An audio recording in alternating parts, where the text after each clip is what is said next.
Welcome. Namaste, beautiful souls. Welcome back to this tarot book series. This is part 6. And today I'm going to share with you some books that have been really valuable in studying Golden Dawn correspondences. And I'm going to dive right into this, starting with Tarot Deciphered. This is quite a tome by Susie Chang and Mel Meline. And if you are not aware of, sorry about my voice, I just ran back to my table.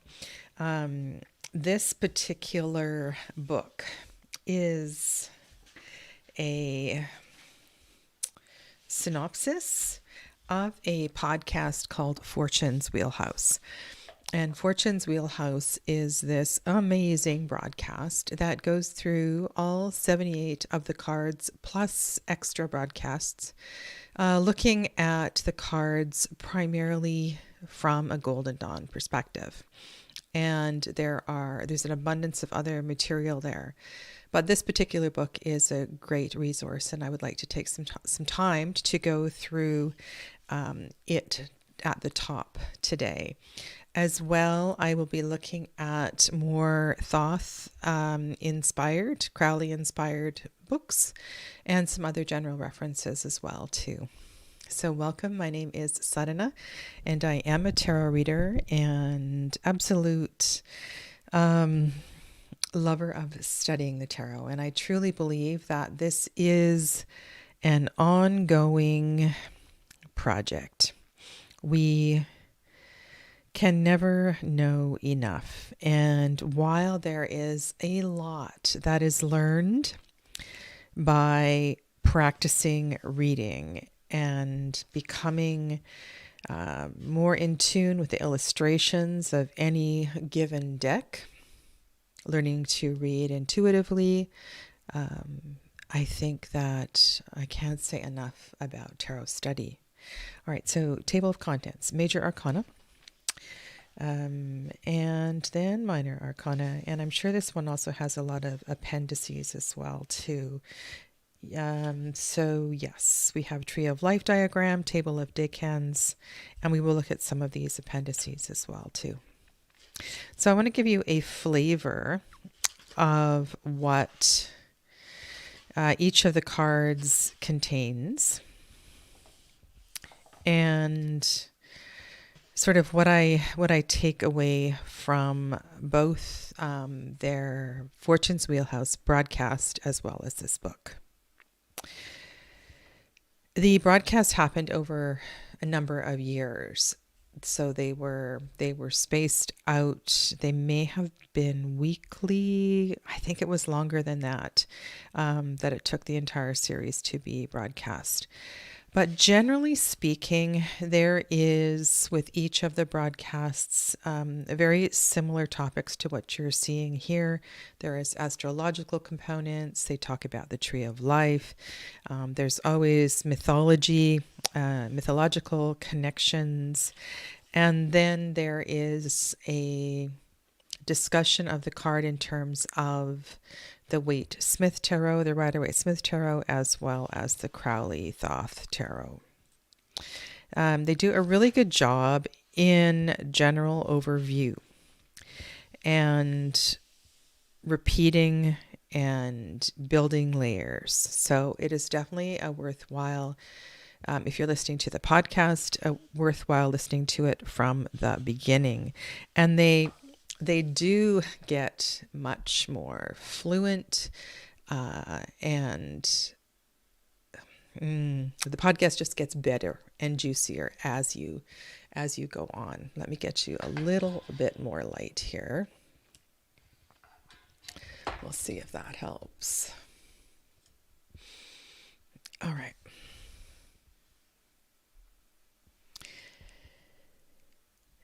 One thing that I have learned is that these are not chapters or studies to be digested once. Only reading a book cover to cover one time. I have listened to many of the broadcasts multiple times, and I have my own notebook that I have taken from the that I have created from that podcast, but I've also done and led a complete Decan walk. I've taught tarot courses on this. And there are some things from the content of each of these cards that really resonate, and others that I am maybe we'll come back to one day. So let's just say that. So you have at the beginning of each card, you can see that there is a summary of key things. Now, the path number, this is something that's coming to mind here. You would definitely want to have a tree of life with the paths on it at your fingertips, which is something that I have created for my tarot courses. And I did my own. There should be one right at the back here in the tables and diagrams section. And Mel and Susie are complete tarot nerds. They are so well informed. And if you look at this particular path, you can see that it is not entirely in English. You'll recognize the planetary glyphs and the numbers of the major arcana. So, for example, number 8, and I notice this is number 8, not number 11. You can see the sign for Leo, and that is the path going from 5 Geburah to 6 Hesed, or the other way. So if you can read some of the symbols, you can read this. But one of the things that I have done both with this particular diagram of the decans as well as the Tree of Life is created diagrams to make it a little bit more friendly. And I just wanted, there's just so many things to sort of front load here. Paths on the Tree of Life vary among systems. So if you are following or studying Tarot of the Holy Light comes to mind. If you are working with the Mariel Tarot, you'll notice that some of these correspondences don't align. This book and all of the books I'm talking about today are following Golden Dawn correspondences. And while there may be some variations, it is pretty consistent across the books that I'm sharing with you today. The other thing that these two do very well is a synopsis of Crowley's work. And in particular, Mel Moline she has this brilliant brain. She has captured, and I'm sure she has her own notebooks of quotations and important little tidbits for every single card. So as I glance at this mythology alchemy section for the Fool, I'm noticing references to both Crowley and various mythologies. One thing that does happen in this series is that we do have a reference to some of Mel Moline's decks, as well as the Waite-Smith and the Crowley deck. And you will see primarily references to Tabula Mundi, and I am going to talk about the Tabula Mundi guidebook in a little bit, rather than the Rosetta Tarot. And I will show you the Rosetta Tarot as well too.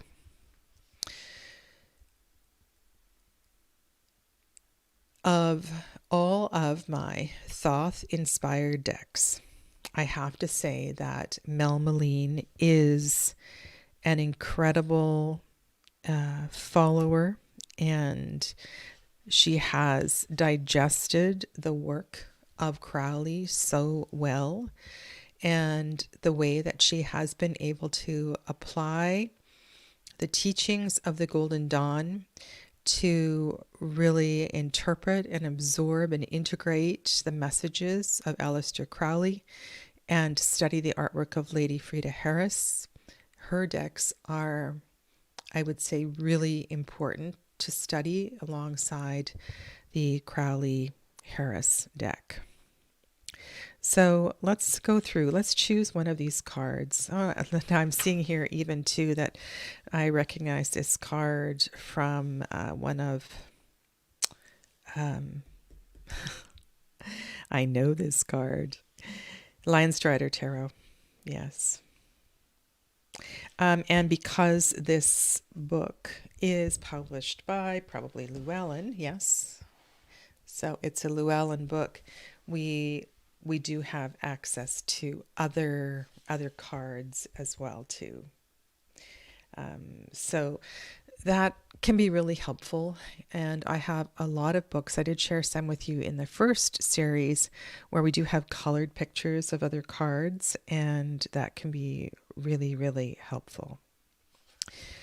This is perhaps a great book to study alongside the podcast, but it really is a standalone study book on its own. So let's just have a look at this card here, which is the High Priestess card. And I want to share with you, I'm going to zoom in just a little bit, some of their words, because I think it's really helpful to get a feeling for the way that they write to see if it's accessible for you or not. The Queen of the Borrowed Light abounds with Tree of Life references. The 10 pomegranates depicted and partly obscured on the veil, the crown Keter, the cross Tiferet, associated with the solar deities and the sun, the moon Yesod, the gray pillar of force and the black pillar of form. Her hidden Torah scroll peeks out from the position of Hod Mercury. So there's all kinds of things here, like they note the significance of the position of where the book lies on her lap. Yet each of these symbols holds other meanings as well. The crown might be triple lunar crown, evoking Hecate, the maiden mother crone. It might symbolize the sun and moon conjoined, or the solar disk, cow horns, crown of Hathor.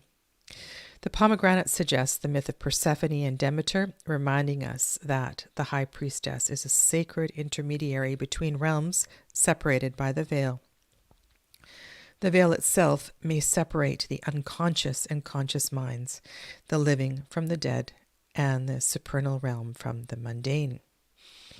So this book has a very different tone and flavor than looking at these cards from a lens such as Secrets of the Waite Smith Tarot.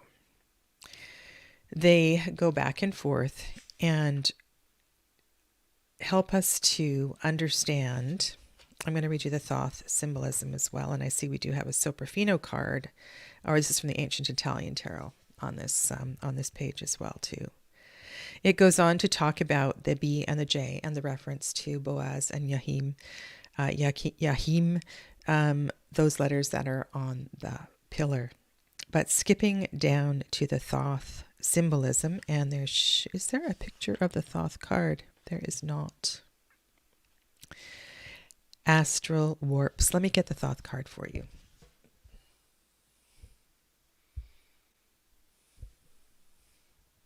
I had it right in my hand. Here it is. The Thoth High Priestess card is just so beautiful. There's a few cards in this deck that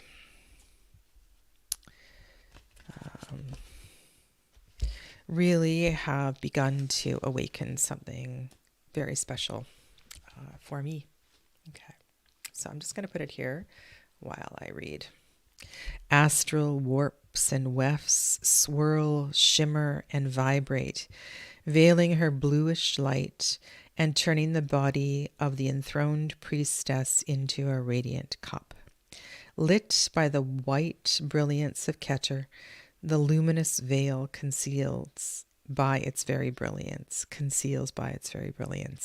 It separates the conscious from the unconscious, the known from the secret. Crowley calls this veil of light the menstruum of manifestation, and the possibility of form that arises from the third veil of the original nothing behind her. Beneath her, nascent forms are being created in the whorls of nature's seed pods, flowers, and crystals.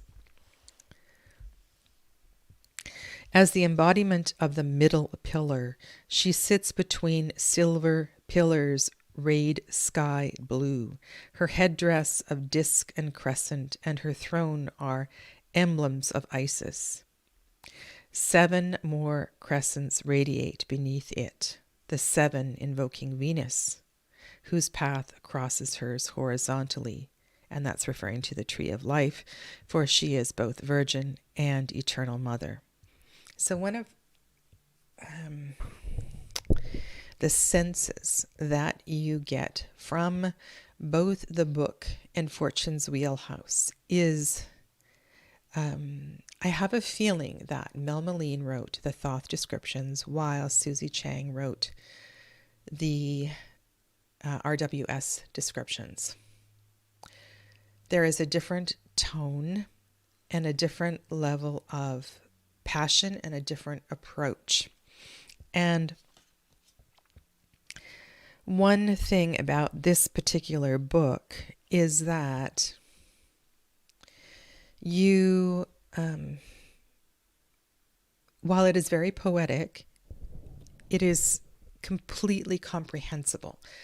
Unlike many of the Thoth reference books that are just completely, they are so deep and so very, very esoteric. And so what I'm saying here is this is a very excellent and thorough introduction to studying, to awakening your awareness of Golden Dawn correspondences, even if you are only working with Waite-Smith and Waite-Smith inspired decks. You will, over time, get so much more out of your Waite-Smith and Waite-Smith inspired decks if you study a book like this. The Priestess card, alone among trumps, has had the same astrological correspondence, the moon, across all tarot traditions since esoteric tarot's beginning in the 18th century. The moon rules only one sign, Cancer, corresponding to the Chariot. She is exalted in Taurus and the Hierophant. And I'm sure this is explained elsewhere what exaltation means.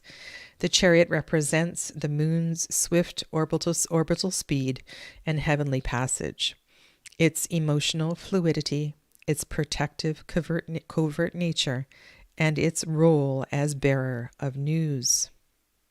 The moon rules 5 of the 36 decans as 6 of Pentacles, and then they go on to describe all of the minor arcana that have a lunar decan. And in this way, this book does a great job of beginning to weave the mandala of the tarot, which is something I don't think that we can digest in one, like I said, in one go. But this is a very brilliant reference book to have on hand. Now, it is really large. It's and it's like just over 600 pages. And it's physically a large, thick, and heavy book. So it is not one that I would recommend purchasing as an ebook. It's something that you would want to have in hand. There's lots of space for writing in it if that's something that you like to do. The minor arcana, we have even further level of references. And for each of the cards, there are references to both the Picatrix and to Agrippa. And earlier on in the book and in the introduction, I believe you have either that or in the end of the book, explanations about their choices of references. Another thing that I found in studying alongside them, and I really felt like I was studying alongside them, frantically taking notes for each of these cards, was, what was I going to say here?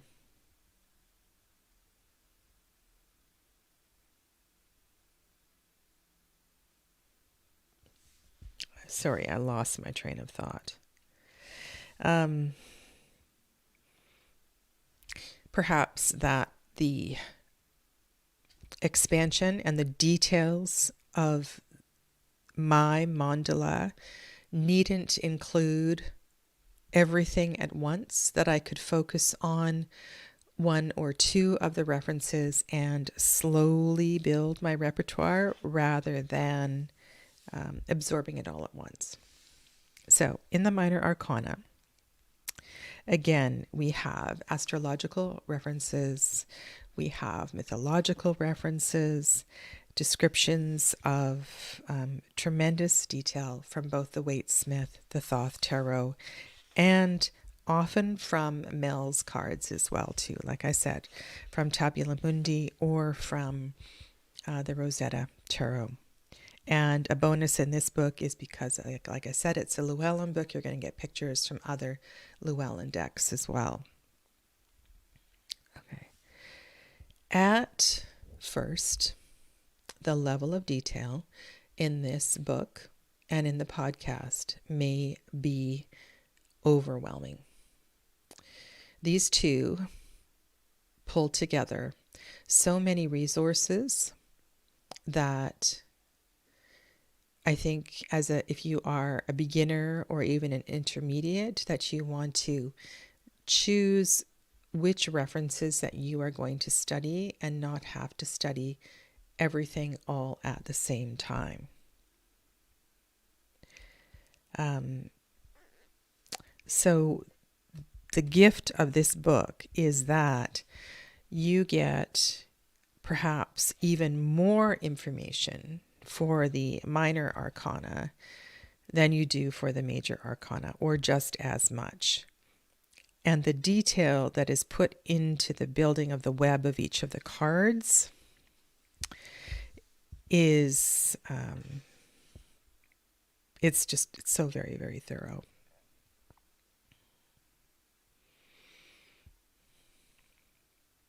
And I want to compare this book with another book and go through the details of some of the minors. So I could see if you were doing a Decan walk, this is a book that you would have on your desk for an entire year, and probably have it there again and again. Okay, so I think what I'm going to do now is I'm going to take the Three of Wands and pull out a couple of the other books on the table and do a comparison of the content in each of the books. I think that would be most helpful. All right. So this is Tarot Deciphered that is on the table right now. And then let's go to one of Mel's books. And now I don't know if it's because I have older versions of these books, but both my Book M, Liber Mundi, and my Book of Sechet are kind of falling apart. And I don't know if she has got better book binding now. But these books, I have done some repair in these books. Okay. The other thing that you can count on in these books is that everything will be in tetragrammaton order. So you can count on wands being before cups and cups being before swords and so forth. Okay, this is her minor arcana introduction, which is very thorough. the aces. Okay, so she's doing this one.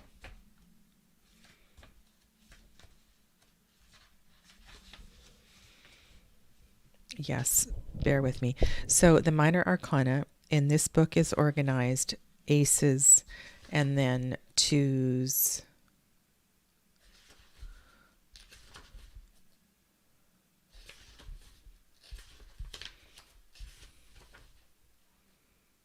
It is very interwoven. It is very interwoven. Okay, let's go to the Three of Wands.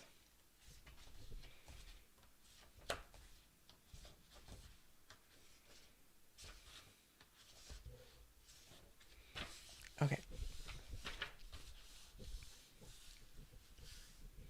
We have the Hermetic titles. And you can see here we have Three of Wands, Lord of Virtue, Established Strength. It is exactly the same. Middle Decan of Aries, second Decan of Aries, ruled by the Sun. In the book below, it notes that the Sun is exalted in Aries, not noted here. And then we have connected trumps.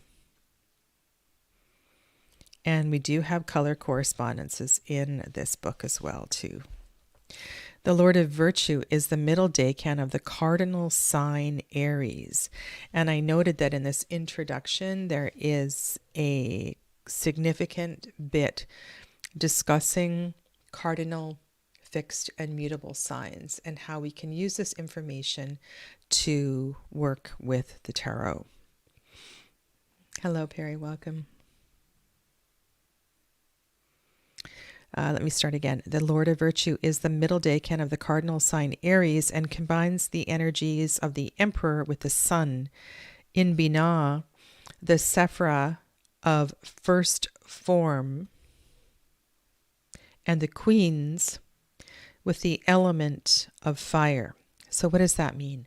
That means that already in this first sentence, she is building in the correspondence of the threes as the third Sephra of Binah, which is the home of the Queens, with this card.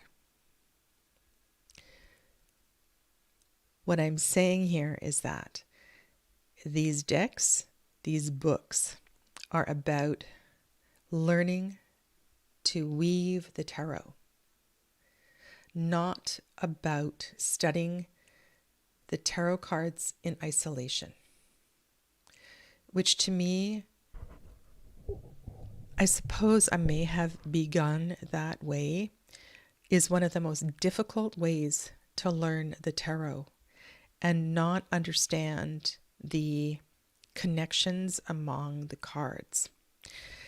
And while this may be impossible to digest on the first read, if you take your time and you start with perhaps a book such as the one below, and you have a companion book from one of Mel's decks, and I would strongly recommend a companion book from one of Mel's decks as opposed to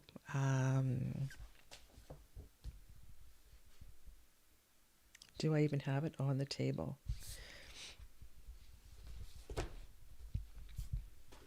So, for example, the Book of Thoth.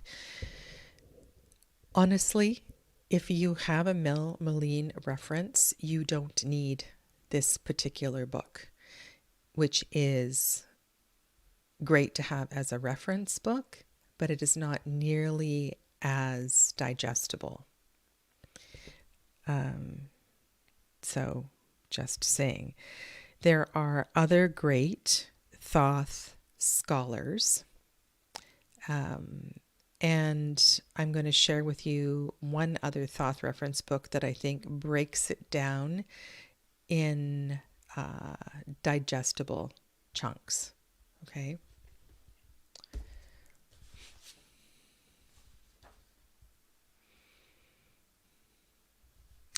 In this particular book, Mel is one of those authors who describes her card and the reason for what she has in her card in great detail. You will find and this is not just Golden Dawn correspondence decks, that authors don't do this in tremendous detail. There is a sense of it's up to you to figure it out, but Mel's not like that. She's very methodical and so thorough, and you can count on her to tell you exactly what's going on in her cards. The Tabula Mundi Three of Wands are done in Greco-Roman style. The central wand is the caduceus of the sun, topped by the ram horns of the emperor. The caduceus is a wand said to have the power to wake the sleeping, and is the symbol of health as evidenced by its adoption as a symbol of the medical profession. The two flanking wands are topped by the pine cone symbol from the sun card, symbolic of the pineal gland of the brain. So another thing that she does, which is also apparent in the Crowley deck, but I want to say even more so in her books, is to weave symbols from card to card. So for example, we are here at the Three of Wands, which is the second decan of Aries. And so Mel in her decks will have correspondences between the 2, the 3, the 4 of Wands, the Sun, and the Emperor card. And let's say perhaps the 2 of Wands card, which is a double Mars card. There may very well be a reference to that card in other cards that are Mars decans as well. She is just amazing web weaver. And this particular deck is really, really beautiful. The other thing that is very doable about this deck is that while it is dense, it's not deck, book, while it is dense, it is not too long. So you can take it apart and take your time with just a 2-page description for each of the cards. And everything you get is here in a very succinct and thorough presentation.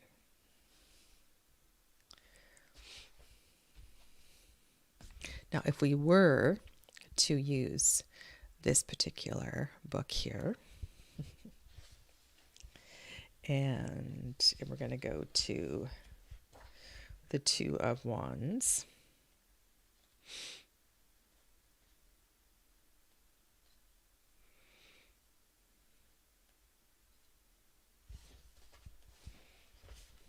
I will try to translate and read at the same time.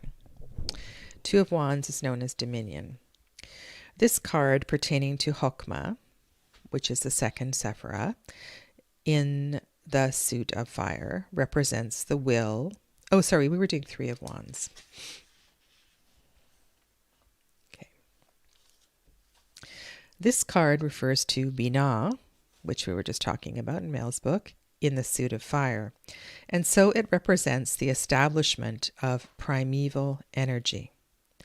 The will has been transmitted to the mother. The will, the suit of fire, has been transmitted to the number 3, which is the third Sephirah of Binah, who conceives, prepares, and gives birth to its manifestation. Again, a pretty dense sentence, but all that this is saying is that here, number 3s are about growth and expansion, the mother, and building. And here, fire has entered into this number 3. It refers to the sun in Aries, the sign in which he is exalted. The meaning is harmonious, for this is the beginning of spring. For this reason, one sees the wand taking the form of the lotus in the blossom. Okay, I don't have this card here for you, but it is at my fingertips.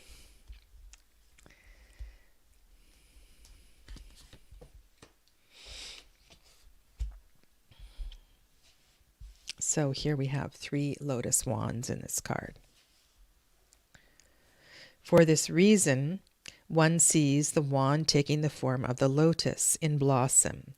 The sun has enkindled the Great Mother. In the Yi King, Sol, so Sun in Aries, is represented by the 11th. Sorry, this is the I Ching. There are in many of the cards in this particular book references to the I Ching or the I Ching. And it's funny because it's not for every card, only for some cards.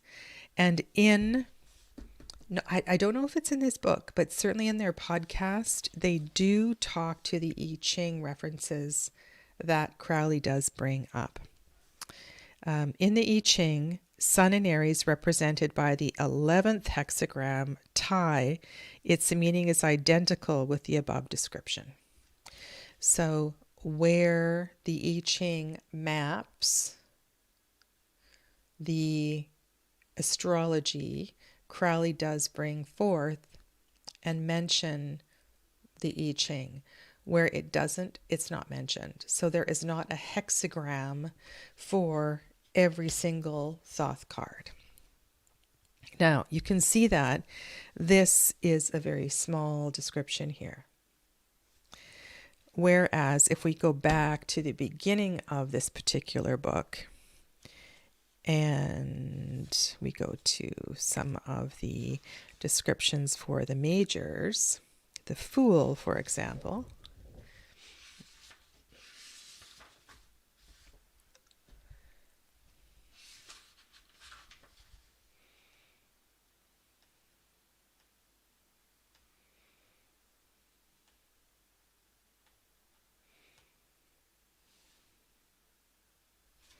there's about 20 pages on the Fool.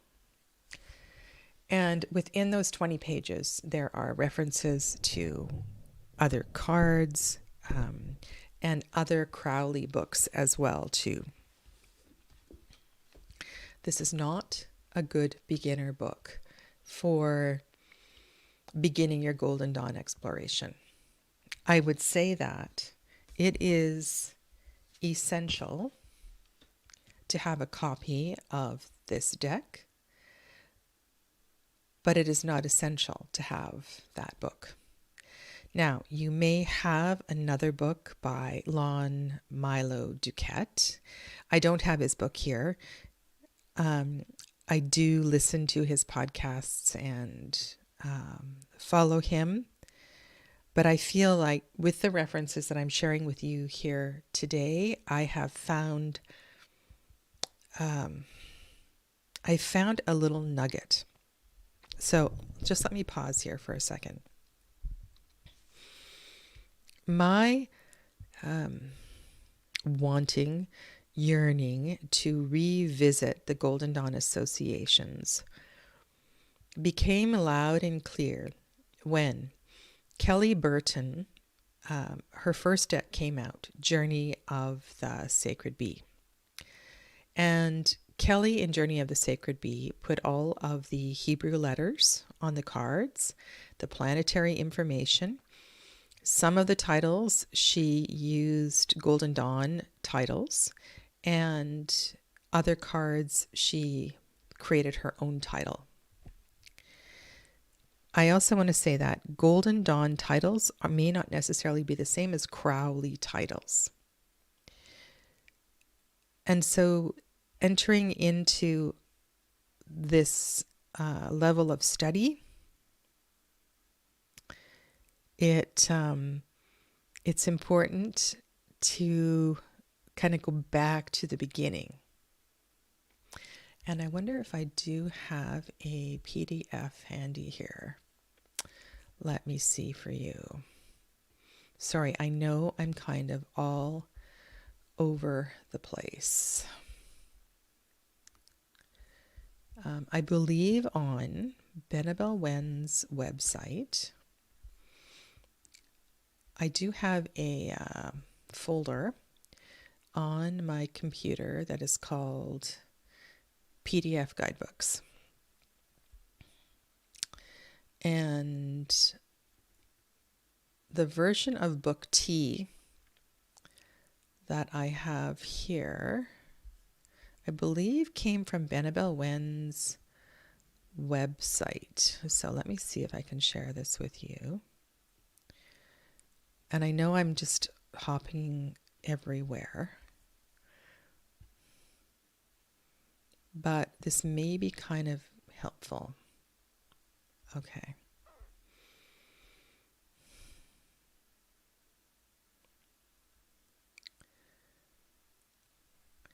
All right, now if I go here, why did it lose the...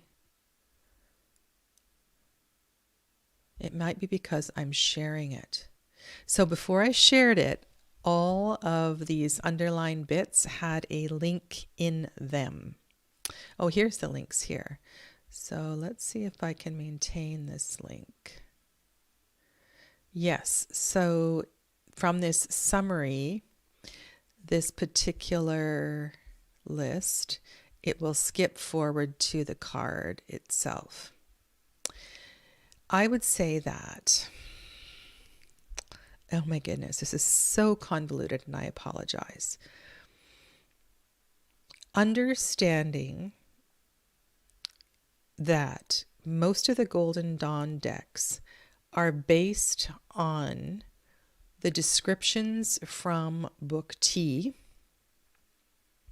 is very helpful. The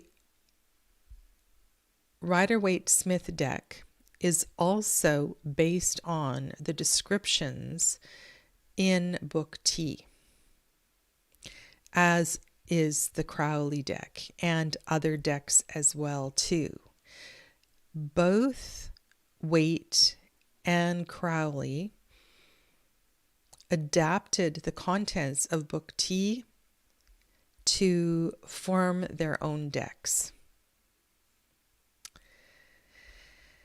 And as you know, in the Waite-Smith deck, the Rider-Waite-Smith deck, much of the esoteric information became hidden and was the Hebrew letters, the alchemical symbols, the zodiacal symbols were not included on the cards.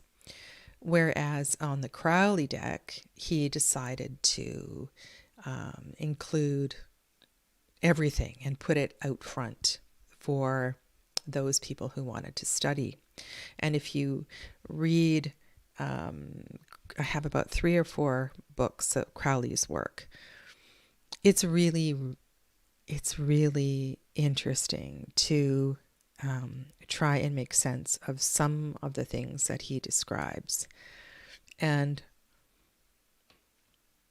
to build your own level of connection.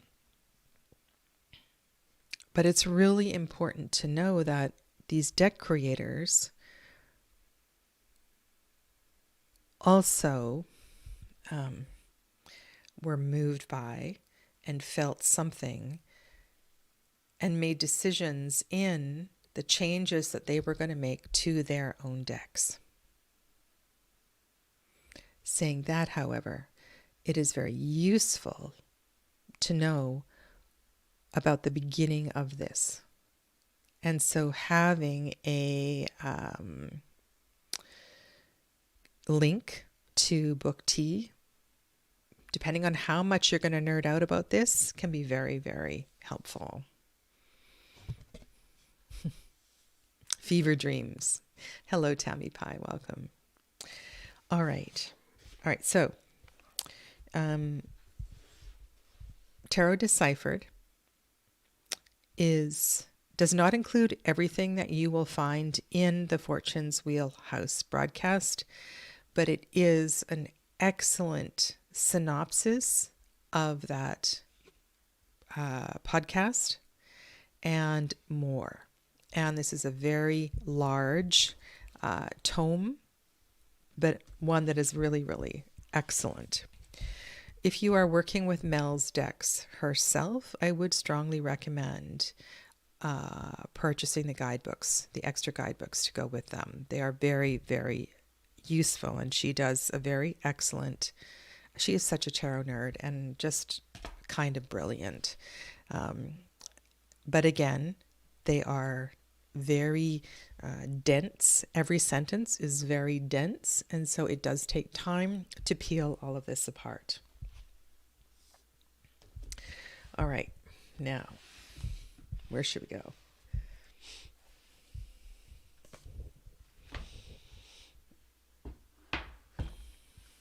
Susie Chang. I have two of Susie Chang's books here.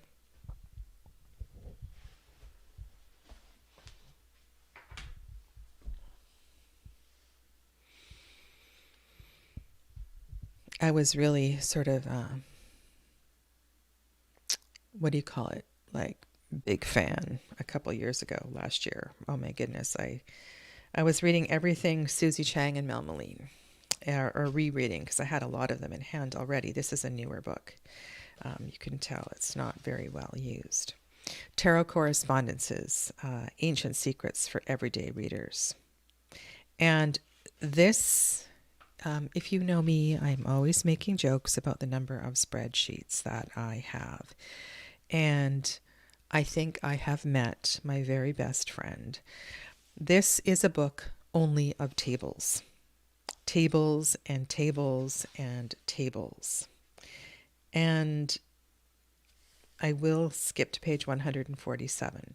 But the first 150 pages of this book look an awful lot like my computer, where we have charts and charts and charts of mythological correspondences, numerological correspondences, Kabbalistic correspondences, and there is chart after chart after chart. Now, once you get to page 147, this is where the greatness of this all comes together.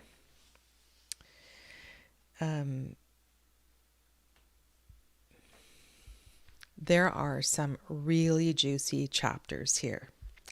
And I don't know if you have ever heard or studied the expressions. So we have elemental dignities and elemental affinities. The affinities are pretty set. Oh my goodness, it's so confusing actually. If we are comparing and contrasting Waite Smith and the Crowley deck, there are problems, and there have been various interpretations. However, generally speaking, the affinity of the kings is fire, the affinity of the queens is water, the knights are air, and the pages are earth. This is Golden Dawn Correspondences. That is what we're talking about in this video. And in this particular chapter, Susie does a fantastic job of working out the elemental correspondences. And I don't think I have ever seen a better chapter explaining the relationship among the elements.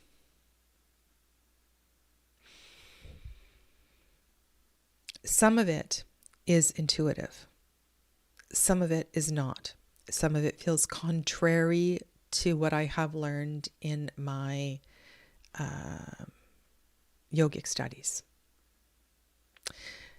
But this woman is really something, and I appreciate the way that she introduces a fairly complex concept and always applies it to the cards and brings in an interpretation of how to apply a concept. And again, I believe this is another Llewellyn book.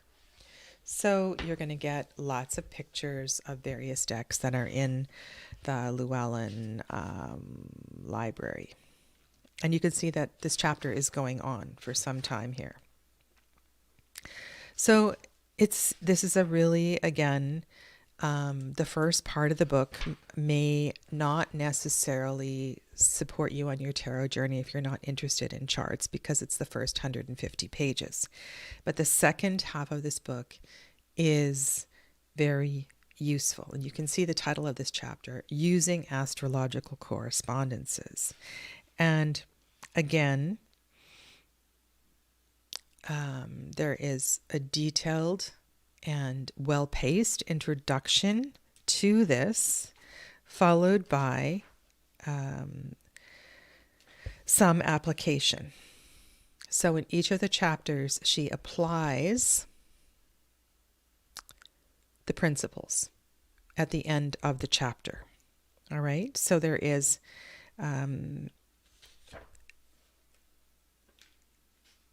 the charts that are at the beginning are applied in the second half of the book. So this is all astrological correspondences. And then the same thing happens when we get to numerological correspondences. And if you have been studying the tarot long enough, probably you began with numerological correspondences. Maybe you began with elemental correspondences. They are both significant and highly important in understanding the tarot. But here we have somebody who has gathered together a wealth of information and applied that information all in one place. So I really like the middle section of this book. Very, very much. And in the last section of this book, we have a single page for each card that summarizes all of the correspondences. And for me, the gold is in the middle. Okay?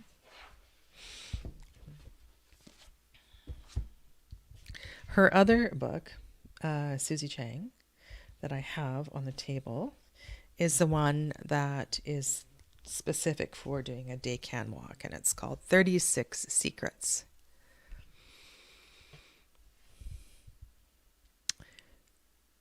If you are doing a Decan walk, what does that mean? That means that you would choose a Decan to begin a journey of studying esoteric tarot or Golden Dawn correspondences in the tarot. You might want to begin on the Decan of your birthday. You might want to begin on the first Decan of the zodiacal year, which is March 20th, March 21st. You may have some other time that you want to begin this. You can begin any time. Most of the zodiacal reference books begin the first Decan of Aries, which is March 21st. And one of the things that Susie does in this book is to group all of the cards by Decan and examine their connections.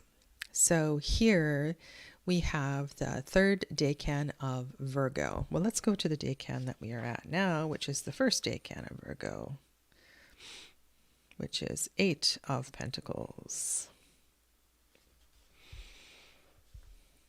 Okay, so 8 of Pentacles, first Decan of Virgo, and she takes apart the cards of this particular Decan and weaves the mythology, the astrology, the Kabbalah together by Decan. And you can see there are some symbols that are highlighted, and I want to show you the level of content. We do have Picatrix references as well here too. Oh, I remember what I forgot to say earlier. Okay. One thing that these two have at their fingertips, and I think is, I mean, I wish I had more space on my desk here, is a large symbol dictionary. And they refer to a couple of them on their podcast. And so that means if there was a symbol, maybe the symbol was a dorja. And so let's go to the Two of Wands. There's a double dorja in the Two of Wands in the Crowley Tarot. And this is a Tibetan symbol. It has the ability to transform energy. I've worked with yoga people who use these tools. Sorry, just bear with me while I find the card right here. And they don't all look exactly the same. But let's suppose you picked up a card like this and you had never heard or seen the word D-O-R-J-E. So you could look up Dorja in a symbol dictionary and get information about that. And one of the things that they have at their fingertips is a symbol dictionary. And I think this is a fantastic idea. I do have here like animal correspondences, and I have a few different books, but I don't have a giant symbol dictionary. And I think that that's something that's on my wish list, and I think I should have on my table. So that's what I forgot earlier. All right, so back to 36 Secrets. It is not overwhelming, the content in each chapter. So this is the Decan that we are in right now. We have 2, 4, 6, 7 and a bit pages. And each chapter concludes with a practical situation where the cards have meant something to the writer. And this book is not nearly as big in width or height or depth as Tarot Deciphered. It's much more manageable. And you could have a book like this alongside, let's say, Secrets of the Waitsmith or something like that. So this is a nice little reference. Okay. Now, one of the books I use all the time. Also, okay, so not this one. This is the one I want to share with you. If you do listen to the podcast, both Mel Moline and Susie Chang refer to other books constantly, especially 3 or 4 of them. I mentioned Lon Milo Duquette, and there are others that they refer to frequently. One that is always picking up the sexual innuendos of the Crowley Tarot, and there's a few of them that they always refer to. And I think in listening to the podcast, you would get a feel for which books that you want to pick up. Now, this one that I have on the table now is not one of their recommended books, but one that I have found so very, very useful. And I want to share this with you today because I pick up this book at least once a week. And it is, so this, you've probably seen this name before, Bon Zaf, Akron and Hayo Bonzaf. I do have another book of theirs. Okay, so shall we go to the Three of Wands? Let me show you a major arcana, and then we'll go to the Three of Wands and compare and contrast what's going on here. All right, so here we have the major arcana of the tarot, and there is a nice summary up at the top of the page. There is a card description. There is more detail of the card, and then there is a mini paragraph on the Tower, the flames, the collapsing walls, the falling figures, the eye of God, the dove, the lion serpent, all kinds of details, followed by interpretations, different kinds of interpretations, how it might relate to relationship or profession or a general reading. And the major arcana it's just a really thorough yet easily accessible. So if I want to check out the mythology of the tower, I know exactly where I'm going to go, or the alchemy of the tower card. All right, I want to go to the minor arcana and just show you where we're at. So 3 of cups. Sorry, 3 of wands.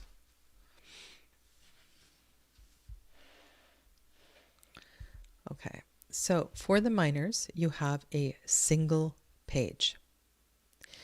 And if you have studied any of the other books, you already have quite a bit of information in your own personal computer. And so I find this book is great for reminding me what I forgot, because I can turn to a single page for each card, and I love the way that they write. All right, so in the 3 of wands, which I did have on the table with the lotus wands, you can see it up in top in black and white. In this picture, we see 3 wands, 2 crossed and 1 upright, that have taken the form of a blossoming lotus. The flames at the point of the intersection form a fire star and represent the basis of creative energy. The visible exchange between the inner and outer awakening characterizes the cosmic harmony of the body, soul, and spirit. We find ourselves in a harmony that allows everything which emerges to blossom and thrive. Another thing this book does is it picks out little gems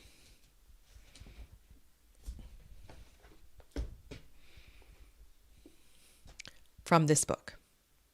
So you'll get quotations from this book without having to, and then an explanation, without having to digest this book. Energetically, the awakening of spring is shown here. The time when the sun urges the budding nature to open itself up to the light.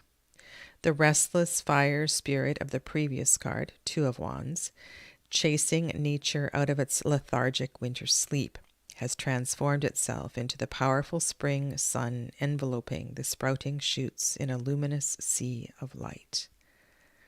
Just as the woman receives the seed of the man, okay, and I was talking about that reference on another page before. The seed of the man, the fire, is received in the 3 of the woman, Binah. So again, you need to know a little bit about the Sephira on the tree of life and the corresponding elements and planets. It does help. The yellow-orange background of the card underlines the light-filled act of becoming and shows the opening lotus blossom in a liquid of fiery radiance. This emphasizes the mutual fertilization of heavenly and earthly powers. There is a summary of all of the associations and an interpretation of inner reading experience, professional, and personal. Let's read personal. In our personal relationships, I can zoom in so you can read with me. Maybe. Hopefully it will focus. I know, because with the bent page is not always so much. Okay, let me try to do this. In our personal relationships, this card signifies that a harmonious accord has come about between the inner wishes and the external experience. Our internal attitude has changed favorably. New contacts easily develop, and these connections include new areas of great personal meaning. Fresh activities and new objectives interlink with a deep self-assurance in our own center. So, this one for sure is a reference book that I keep at hand. I just realized the time. I have gone over an hour and I have another broadcast coming up, so I'm just going to wind this up because I do have one other book I want to share with you.